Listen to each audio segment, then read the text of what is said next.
Hello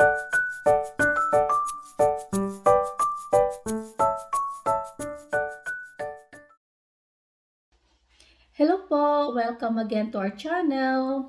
I want to introduce myself kasi yung first video namin, si Anan lang ang nakikita ninyo.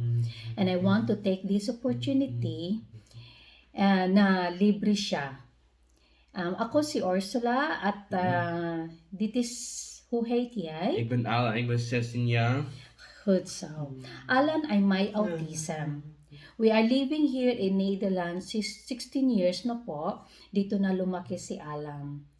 Na-observe ninyo si Alan yung video namin, ang body movements niya, no eye contact, usually signs po yan ng autism. Siya ay isang espesyal na bata na may katangian at kalakasan na kakaiba. At isa siyang malaking biyaya sa aming pamilya. Kami ay nagmamahalan at nagtutulungan upang matulungan siya na magtagumpay at magkaroon ng magandang buhay.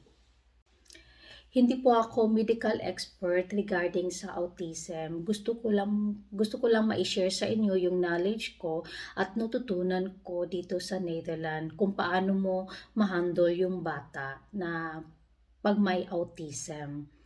Abangan po ninyo yung next video namin at sana kung hindi pa kayo nakasubscribe sa channel namin, please subscribe po.